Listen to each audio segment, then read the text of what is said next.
Come get my personal color analysis done with me at Dustmoth Stography. Personal color is really popular in Asia, but if you haven't heard of it before, it's basically a service where they show you which colors look best on you and which colors you should avoid. At Dustmoth, they organize color stories into seasons such as spring, summer, autumn, and winter. After a thorough overview, our colorist Sunny gave us our personal skin tone graph. They have it down to science, but the fun part is seeing the colors draped over you to see how it reacts to your skin color.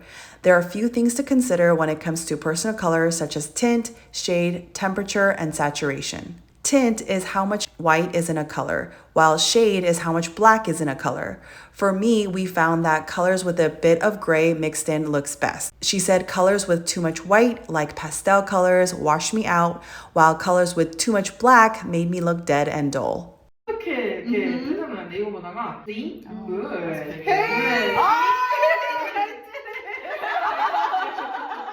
And then let's go dark. Like there are more some shadows on it. This is brown, not bad, but this brown is so like this one is dark cacao, 99% chocolate. This one is like just like milk brown chocolate. Let's compare it. This one is much better. Next up is temperature. I have a lot of yellow in my skin tone, so warm colors suited me best. On the flip side, cool colors were a no-no for me. Some of my worst colors were blue and purple. 라이트하고 또 너무 쿨해요. 그래서 안 되고 자 웜 그레이 가니까 훨씬 예쁘죠. 근데 it looks still pastel. 그래서 더 어두워져야 예쁠 것 같아요. 그러면 예쁘실 것 같은데 like this. 색이 더 인클루드되면 예쁘고 우리 웜 헤어 예쁘죠. 예쁘지 되게 잘. This is warm pink. Really good. 그리고 see, I like your peach. 되게 잘 어울리는데. 뒤에 더 worst color. Yeah, worst color. That was worse. This one too. And finally, we covered saturation, which is basically how vibrant a color is. For me, colors in the mid-saturation range look best on me, and I completely agreed. She told me to avoid bright and vivid colors, so I'll be saving those for my paintings only. 굿! 베이지 계열 다 좋아요. 이거랑 이거 다 봤을 때 나쁘지 않아요. 되게 캄해 보이고 되게 골저스해 보여요. 봐봐요. 핑크가 더 예뻐요. 그럼 let's add more gray on it. Good! I like this one best. Wow! No way, no way. Another blue.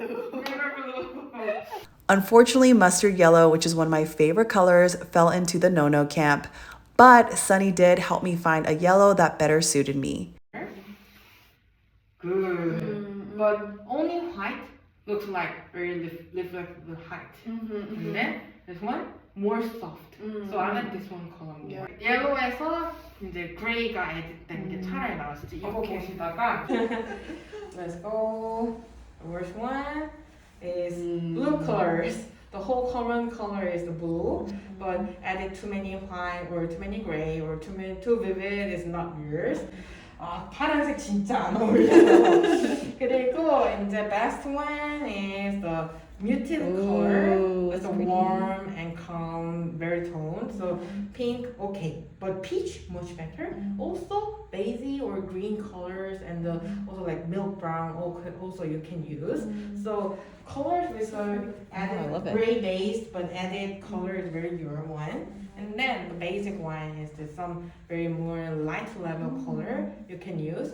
So you're very with the coral or peach, the colors is yours. So you can use also. And then if you want to use mustard, please add gray color, not dark one. And then if you want to use the more darker tone, you can use the brown or dark chocolate color rather than brown or black one. So this one after the best one much good because this tone is very fit on you. And then see what one? Nothing to say. As an artist, I feel like I have a pretty good grasp on knowing my colors already, but this in-depth color analysis gave me a better understanding on why certain colors work and why certain colors do not work. The whole thing lasted about an hour and costed around $120 US dollars, which I thought was totally worth it.